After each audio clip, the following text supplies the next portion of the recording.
Okay, let's come to order. Welcome to our work session. Okay, Thursday, the first thing, Mr. Gill will get to preside over the meeting for about 2 or 3 minutes.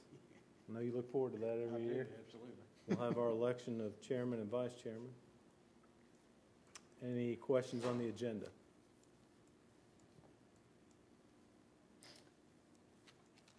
On the consent agenda?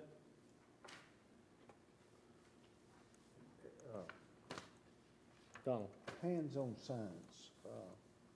That's the program that we've had for several years. Yes. Is it still, undoubtedly, you still think it's relevant, even with the... We had that discussion today. You know, we think, Mr. Odom, I think that's still the way to teach science. That's the way for kids to improve. Sometimes science and social studies probably gets slighted a little bit with respect to the amount of time dedicated to them. And Don, you can piggyback it if you want, but we still think hands-on science is the way to do business. Would you agree, Don? Actually, if you'll learn the process of evaluating, go through the scientific method, it helps them with other questions, really things that they haven't seen before. The issue is with adequate yearly progress tied to reading, language arts, and math. In this time. Are teachers still participating? They do. Well, Okay. Other questions? Were you done, Donald? that's Okay. Thank Other you. questions on the consent agenda?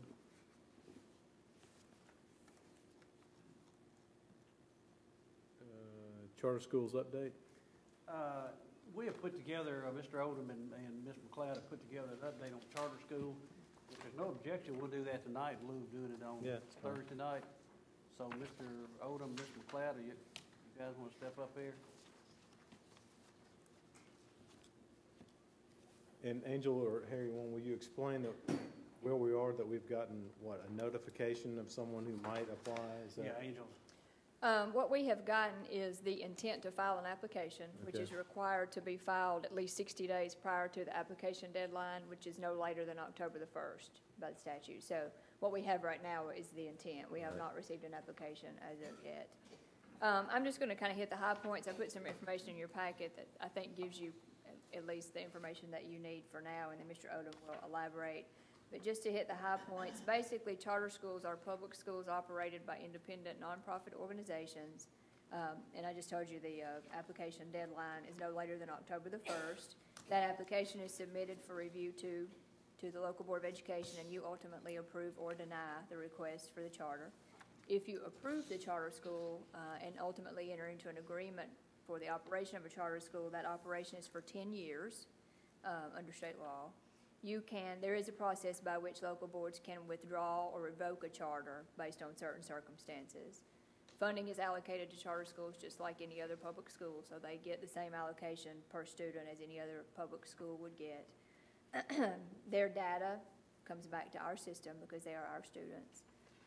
They are not required to follow board policies. They have their own set of policies and procedures that govern the charter school individually, and you would consider that as a part of the application process. They are required to submit reports annually to us, financial statements and those kinds of things. All of their data would come back to us in terms of test scores. A difference in the law this year is that all students within the jurisdiction, so all students within our jurisdiction would be eligible to attend a charter school if approved by the Board of Education. Previously, it's been limited to just students in failing schools, so that's changed and it's much broader this year under the new law. They must accept special education students just as all other public schools should, and are responsible for providing services to those students per their IEPs.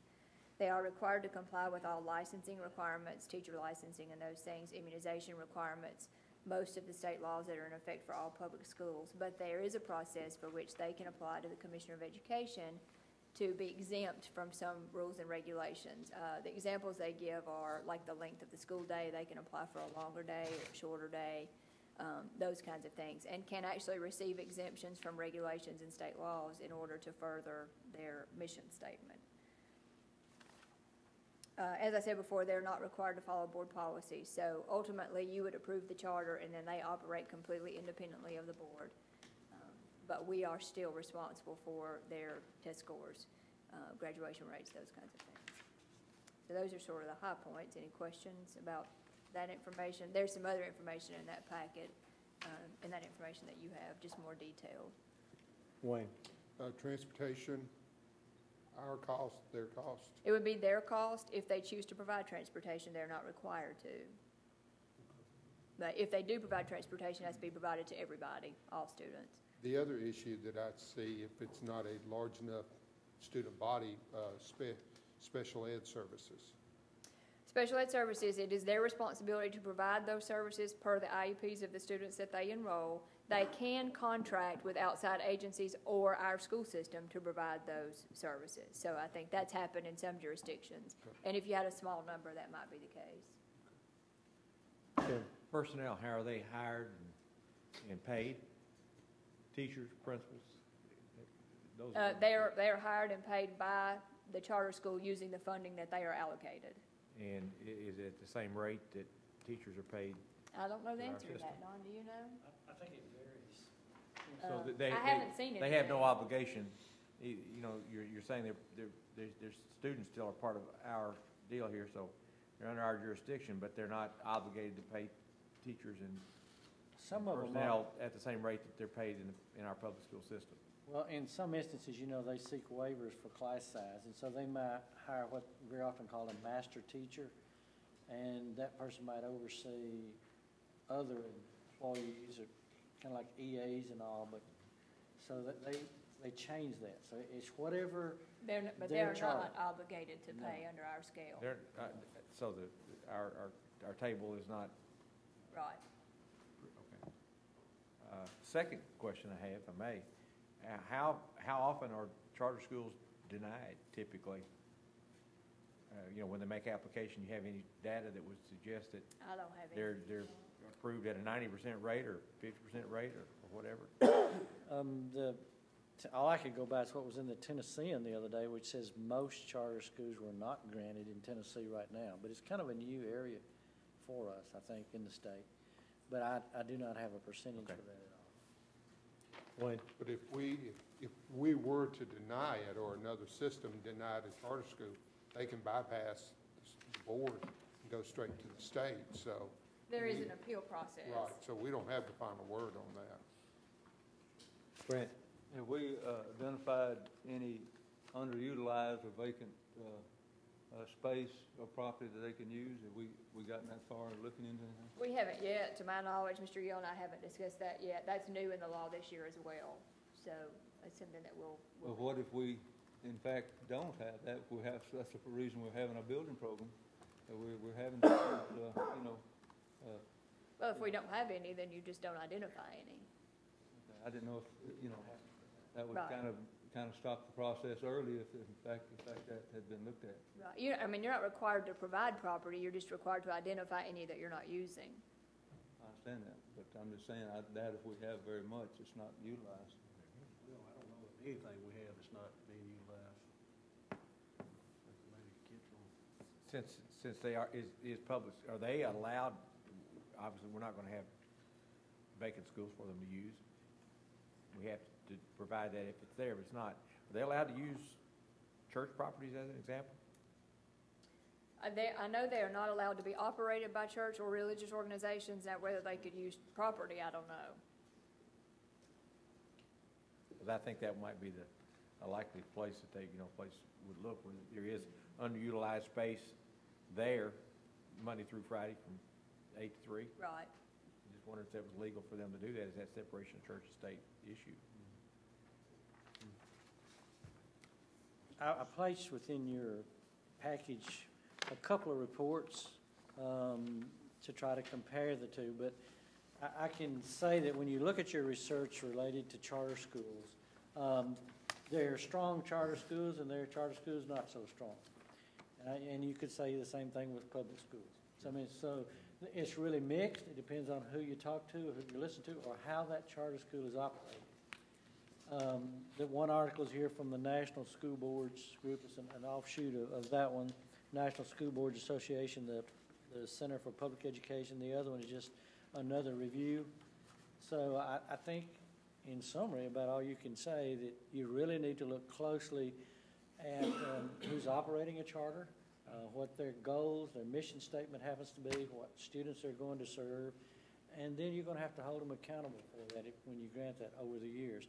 Metro Nashville this last year took away some charters. Memphis took away some charters because their test scores weren't high enough, and then there's others that were very well in scoring. So it is as diverse, at least, as the public schools. Doesn't seem to be much indication that as a group they perform better than public schools, though. Would that be a fair statement, Don, based on what I've seen in studies? It kind of depends on who you read, and every, as I was looking at this, each state kind of has their own charter school group, and you go to one state and it's some strength there, you go to another one and you hear what you say that they're scoring lower than the public schools, but across the nation it is, again, performance is mixed, and there's not a general consensus that because you call yourself a charter that that group of students or that school is necessarily going to do better than another school. You can say the same thing with public schools. Right. Well, if we get an application, will it specify how the students are enrolled? I mean, will it be a lottery type? We don't know. I haven't seen the full application. Well, and I think under the new revisions in the law, they can't choose who they take. I mean, there has to be, a number of students and obviously a deadline as to when you, and a waiting list, there's a waiting list process. Right. But all students in this jurisdiction are eligible, so it can't be, just a particular area or just a particular need for a student. They have to accept all, so there would be an enrollment process and a deadline is the way that other systems have set them up. But it makes it a much larger group when you open it to everybody. Right. Grant? It may have been asked, but if I didn't catch it. Have you been approached by any group yet? We have received one intent to file an application. Okay. Other discussion. This is a highly politicized area, obviously, and I'll leave it at that. We'll have that discussion if we, in fact, get an application. When we went to Gatlinburg for the Summer Law Institute, there was a whole unit on this, and they gave us some statistics that currently there are 40 charter schools across the state, and through the application process, 32 of the applications that had been denied by a local school board had been appealed to the state. I thought it was interesting that out of those 32, only 5 had been overturned by the state. And so in that regard, the state is very much depending on the local school board to understand and know what is appropriate and what is required in our area here for our students and to set that up correctly. The performance that we have been shown to give in efficiency of providing education at the value, the low dollar per pupil ratio that we have maintained, very much to our credit, really does not bode well for a charter school application to come favorably toward us. Now, they have to submit the paperwork at the 1st of August in order to be able to submit the paperwork at the 1st of October, but somewhere in that process, it's very likely that they're going to discover, doggone, Rutherford County Schools is doing it pretty well and doing it pretty efficiently. I don't know how you'd run a school for that dollar amount. Now, in metropolitan areas where we look at the statistics across the state and we see much, much higher dollars per pupil than a charter school is looking at, well, I'm only going to have 150 in my charter school. I can do something with that dollar per pupil. We don't have that circumstance here, and it'll be very interesting to see if an application comes to us. Their initial application, the only thing that we saw very much was some intent to deal with graduation or whole students at the high school level, that sort of thing. So, but we have not, as a district, been in a problem with that so far. So. Which we as a system totally understand how very expensive those high school years are. Most successful charter schools are elementary, inner city those are the ones that really get bragged about in the newspaper articles, where we're getting a first start, a head start kind of circumstance. Other questions or discussion? I noticed that the address of the person who filled out the or whatever, the intent, was Antioch, as I recall. So apparently no requirement that you be within the county even. Not as far as the application process goes. Okay, well, we'll see if an application comes and we'll deal with it if it does. Thank you all. Number 9. Update on supplemental pay.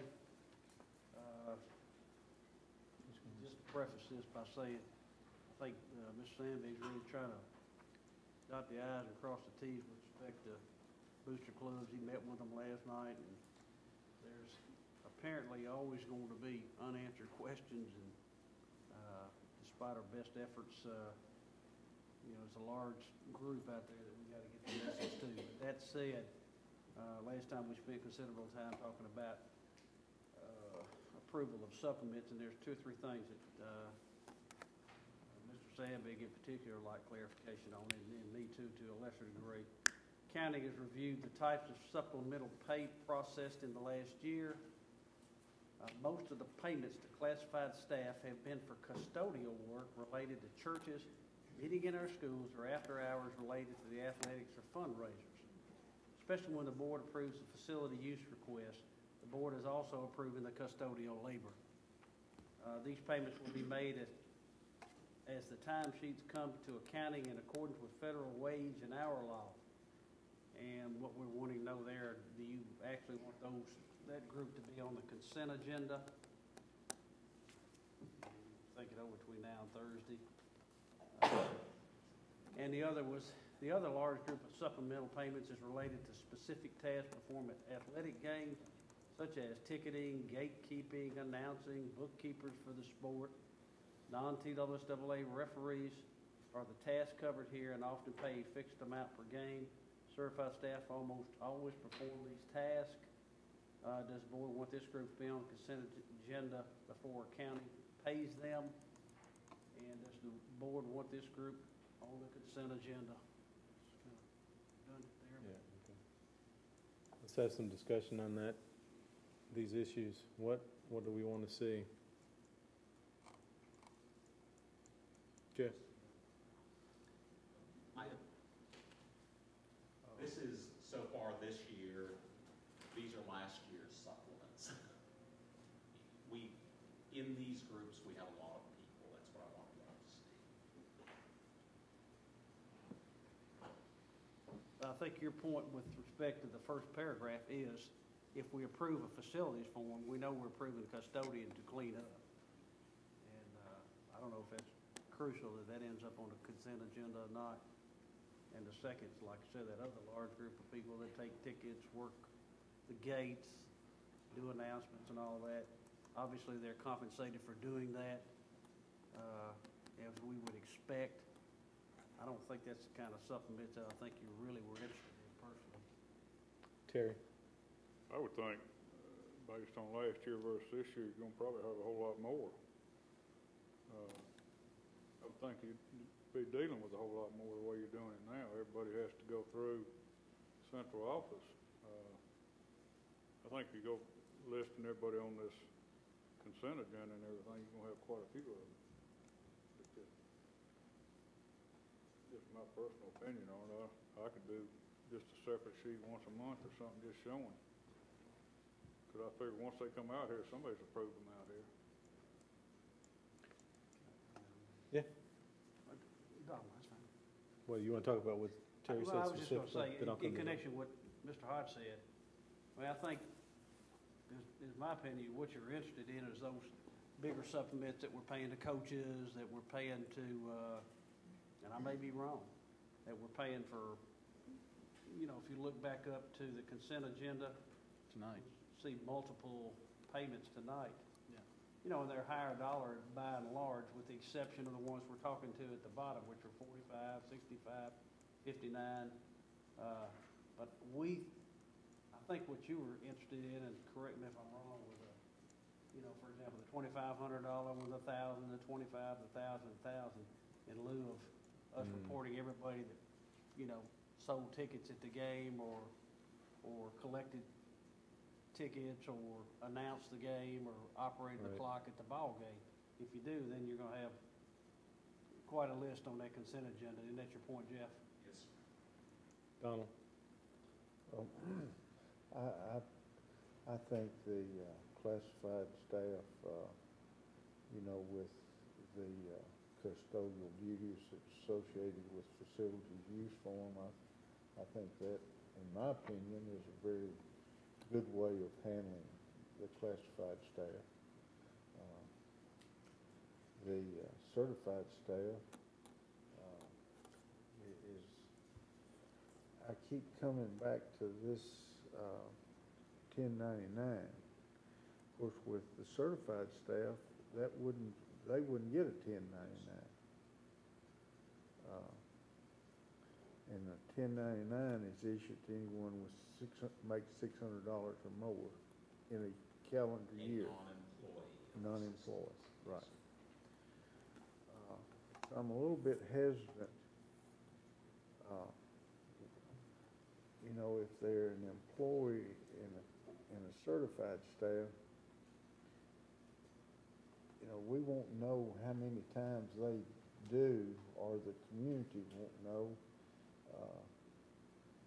how many times they're getting $45 or something at a time. So there's that part of me that's hesitant about saying that group. So you're changing a little bit on that. I realize it's a lot of people. Every school has a group that does that.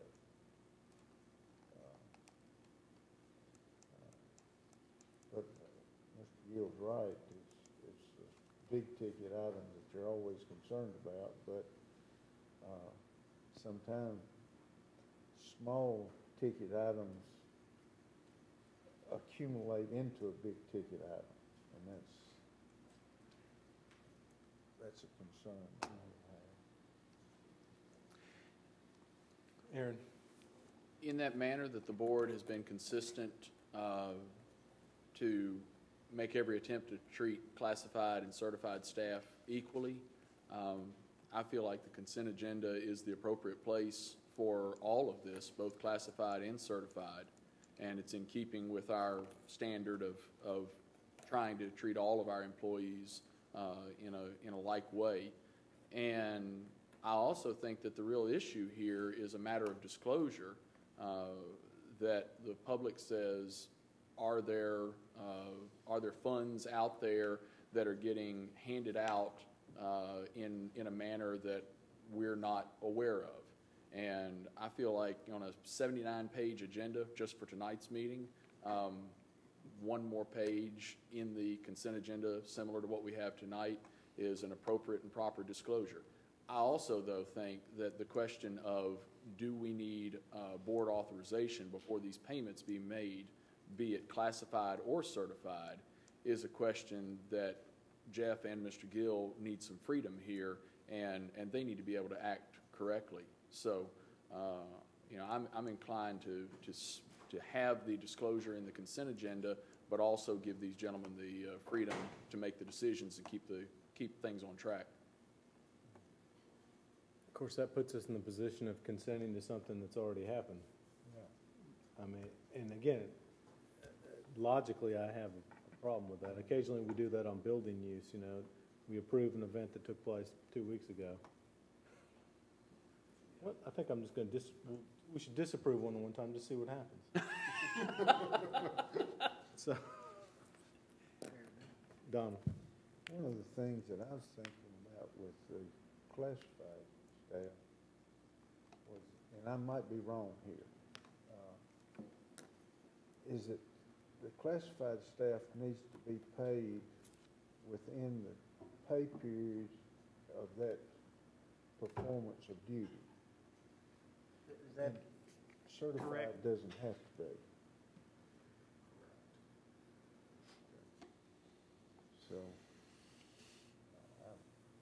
let me ask you this in connection with that. For example, somebody that sold tickets or announced or did the clock, were they paid instantly in years past? I mean, they provided a service. And so what are we doing with, and you know, I would assume that $45 is not going to make or break them, but what are we doing? What's this ultimately, what's the impact it's going to have with respect to their being paid? Well, I think we got 6 supplements Tuesday after the deadline for the agenda, late Tuesday. Yeah. So those folks, they will be on the next agenda, and the people who were salaried or certified. And we will work that up and send it up to payroll after the next board meeting. So there are times when it will be more than a month's delay. Does that include the ticket takers and those Yes, kind of sir. things? Everyone but the classified staff. That's okay. Wayne?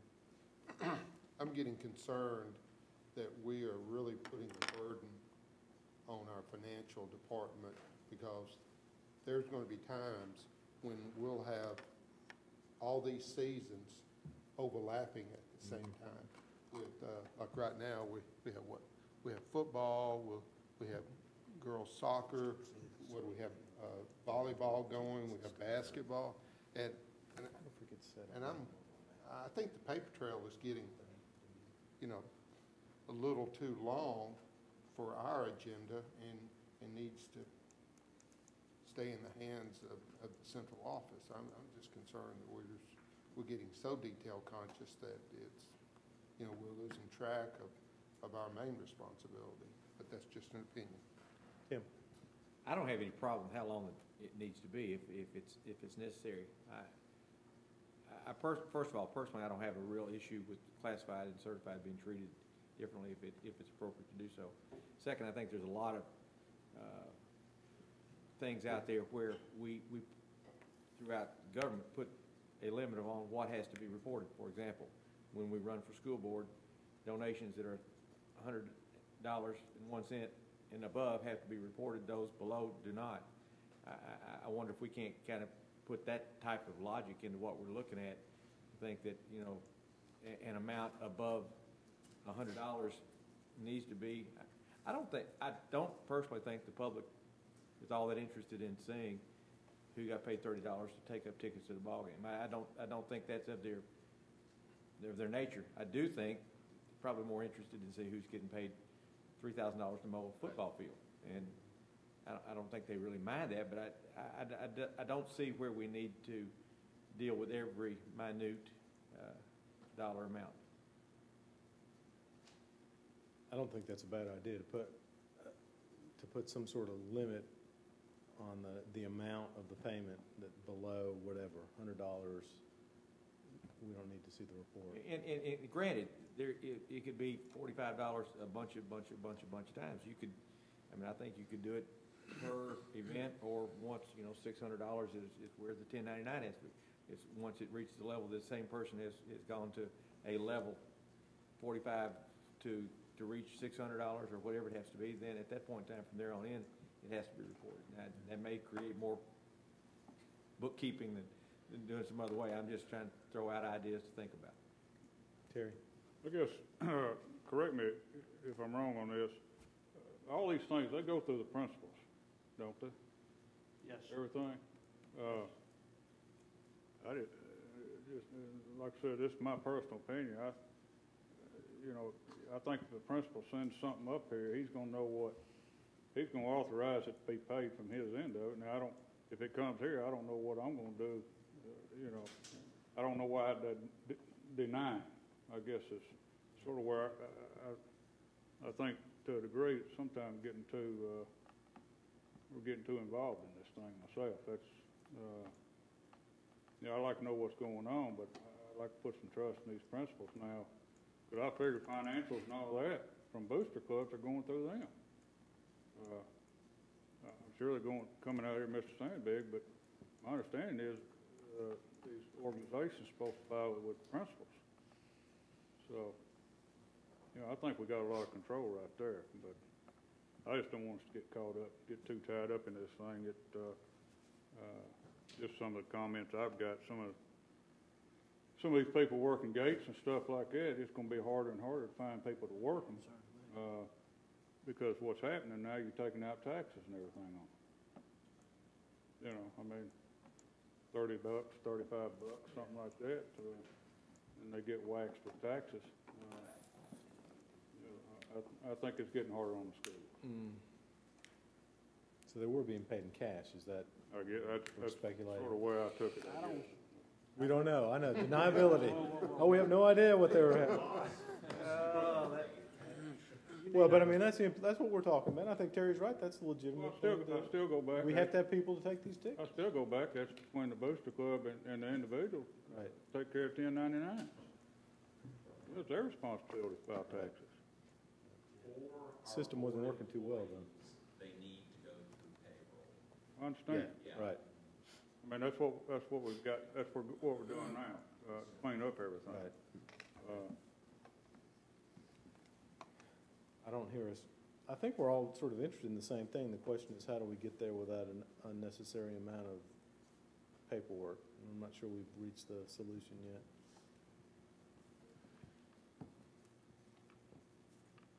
Well, there's a reason we're discussing this. True. And that was pointed out with the audit. You know, first of all, I think it's a wonderful day in the neighborhood, but I go back to, with respect to those ticket takers and all that, I think Terry makes a good point. I mean, the principal really has a lot of oversight with respect to those things. And I mean, I think it's not only perfectly normal, I think it's the thing to do for you guys to be approving these supplements. Or any payment, say, above, like Mr. Tackett and Dr. Burns raised a good point about, you know, if there was a dollar amount, you know, if it's over said dollar, then it's approved. You know, if it's ticket takers, I personally would like to see that we just let the principal have that discretion. But whatever you do is great. Is that the painkillers talking? Further discussion? Well, I guess procedurally then, when we come Thursday night to these questions, will it be appropriate for us to make motions at that point in time? It will be. To go, Yeah. whatever. I think we need to put this thing to bed. I do A lot of too. time on this. Yeah. Could we ask the question, Mr. Sandvig, in your analysis, is there a threshold that you've seen that 40%, 60%, or something like that, that you say, you know, you really helped me a lot if you set that threshold at 150, or if you set that threshold at 200, or if you set that? If,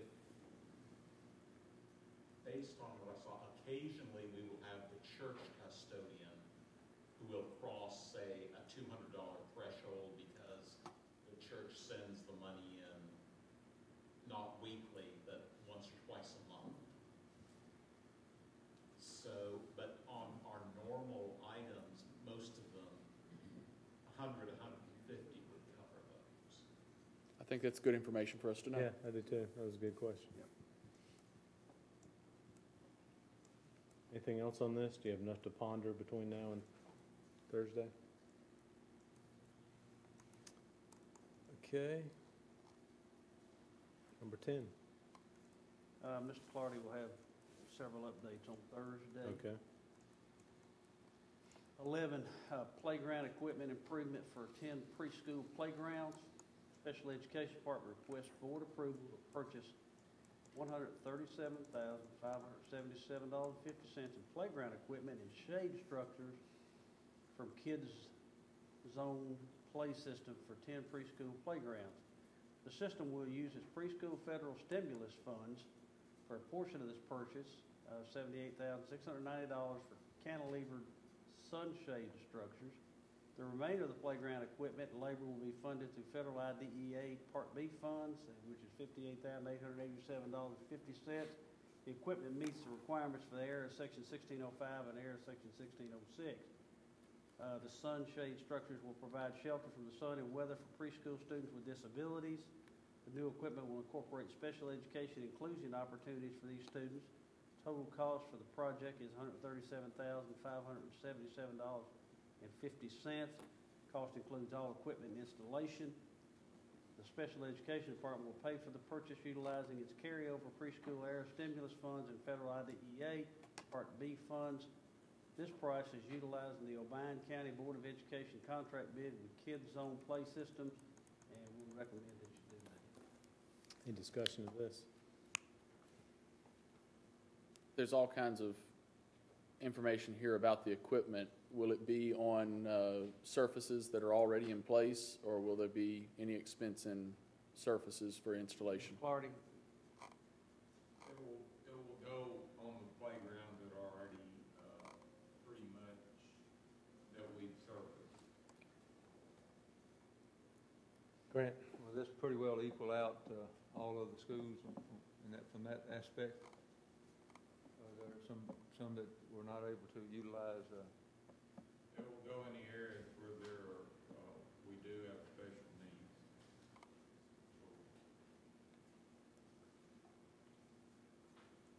Okay. Other questions?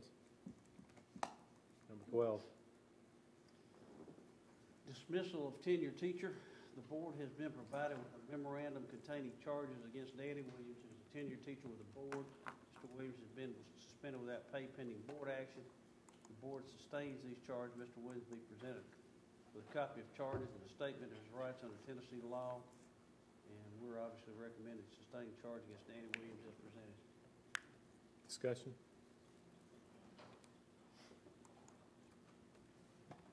Any general discussion? Tim? I have an item for the board's consideration. Talk with several teachers, certainly school administrators. Every time I walk onto a campus, I am greeted with a smile and a glint from administrators in particular concerning this evaluation system that's in place. I know the teachers are extremely troubled, many of them extremely troubled by the very idea that 5s and even 4s are almost unattainable. That's at least that seems to be the general consensus. That's their feeling. I would just ask the board to give some thought to, from the board, sending some correspondence to the State Department of Education, asking them to make a quick review of that process. I've gone past the point of thinking teachers are whining about this thing. I think that we've got some very legitimate concerns. And, you know, these are people that are used to making A's and B's, and the very idea that C is the best they can do is troubling. And we've got a lot of issues out there that have troubled teachers. I'm not sure there's anything that we can do, but I think the one thing we can do is at least ask them to give that as quick a review as they can. And that I would favor that, and I'd ask your consideration of that for what we might think we could do to maybe take a leadership position in that. Comment on that? Sure. I agree totally. Hang on a second, Paul. You know, Mr. Odom and I and Kevin Whittington had a conference call Friday before last with the Commissioner of Education, and he asked several questions with respect to how the system did and test scores and complimented us in certain areas, blah, blah, blah. And then he asked the question, he made a mistake of asking what I thought of the new evaluation system. And my response was, do you want me to patronize you or you want me to be honest? And he said, I want you to be honest. And I think I went on to say basically that you've got teachers that are overwhelmed, that they're distraught, that they're ready to quit, that people that are in the ranks ready to come into education are afraid of what it's like, that they may turn and run the other direction. And I made the comment, you know, my philosophy was always, Ms. Jernigan's principle, Don was, Tim, you were, we knew the good teachers, and we knew that what they were capable of. They didn't need 4 to 6 evaluations. You know, I always thought you stroke the thoroughbreds and you watch closely the other ones, and you help them improve and become better teachers. And that's just basically what I told him, and I really regretted not saying, we just lost one of the best high school principals in Tennessee who went to one day of training and said, hey, that's enough for me. He said, I'm getting out of here, which was the story on Mr. Rakes. I take the same position as Mr. Tackett. I think we need to write and say, hey, I don't know that it'll do a bit of good, but we go back and we re-examine this deal. I feel sorry for the administrators. I feel sorry for the teachers. We're all looking to get better. We're all looking for results. But it's just absolutely overwhelming to everybody to the point that morale's suffering and so on and so forth. Now, I don't want to defend the new system, but I wonder if it would make more sense to wait until after a year has gone by and we've actually gone through the process once? Or do you think people have already decided that it's You may be unworkable? right. And after Wayne, I know Ms. Barnes will say Okay. something too. Wayne, go ahead. Well, we have our annual meeting coming up in November, and any resolution that we would like to put forth to the TSBA and to the general TSBA body to vote on, we have submitted resolutions from this board in the past and been successful. So if we would like to, I think they have to be in by the 1st of October to be on the docket, if you will. So, there may be some things we may want to put together and put to the TSBA executive board and the legislative network board too. So That's a good point. I mean, the still- timing is right to do something like that. Paula, please.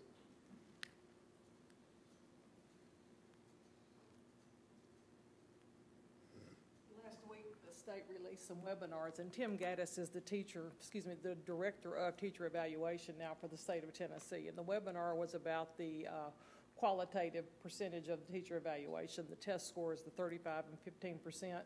But in that webinar, he actually stated that there was a lot of miscommunication from the state with regard to the performance level of teachers. And he said it was absolutely positive that teachers would be scoring 4s and 5s and would not be limited to 3s and below. He said that was a misconception that the state released in their earlier training, and that he wanted to go on record as saying that there were teachers out there who would be scoring 4s and 5s because there were good teachers out there. And so that has all been released now, and the state has now opened a Team Tennessee website, and all of that information, plus that webinar, is posted there. So there's just a lot of new information coming out each day about this new process, and it's a learning curve for everyone, but he did make that statement. Aaron. I've heard frustration about that aspect of it as well. We were very late trying to get the evaluation model, to try and get the information from the state. Now, here we've gone through training, and we even have evaluations that have already taken place before here just last week. This training tool has become available from the State Department of Education.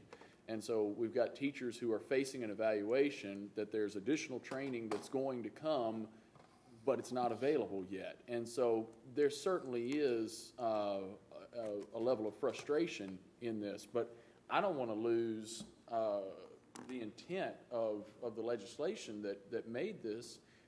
It's not appropriate to think of this as an A, B, C, D, F kind of scenario.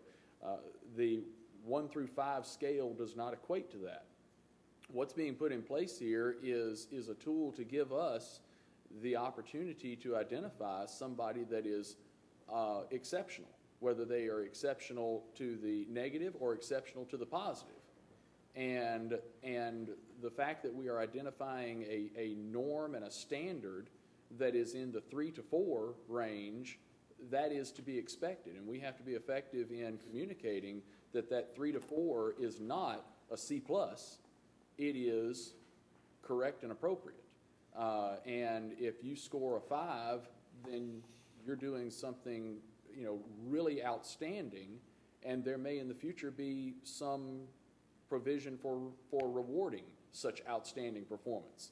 And that's what this model is moving us in a direction for. In the same way, if you score a 2 or a 1, then we now have some quantifiable data to be able to say, I know you've been with the system for 20 years, but it's just not working out.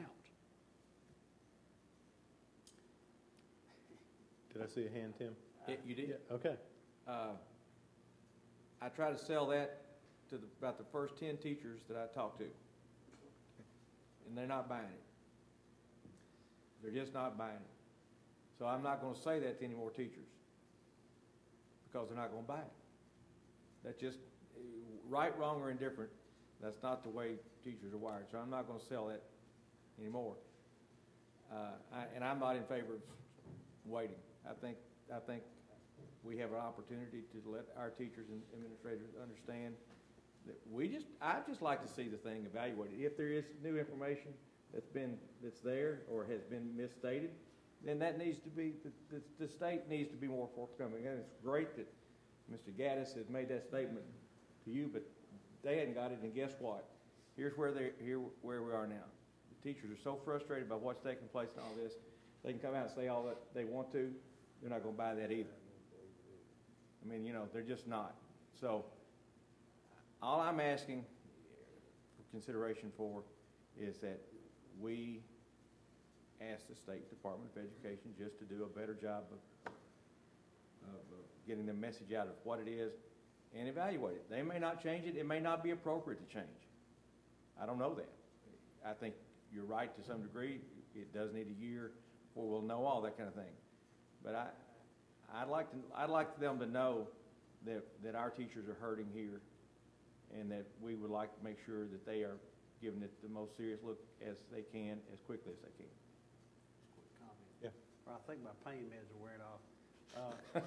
It's not a But wonderful I day in the neighborhood. respectfully disagree, Aaron. I mean, I think it's a shame that this all been legislated to us. I don't think we had too much input. We have one rep. There are people out, and basically, I just want to second what Ms. Tackett said. I think he said it well. I think probably, Don.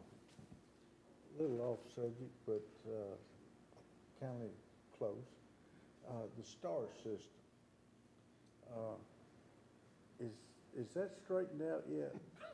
It's better than it used to be. Well, that's the point that I'm gonna make here.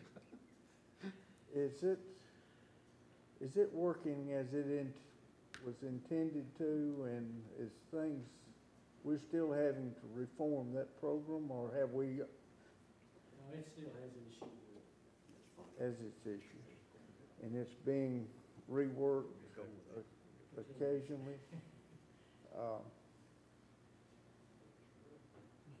That program came to us, that was from the state, that was going to solve all of our problems with attendance and record keeping. That's why you and I got out of it.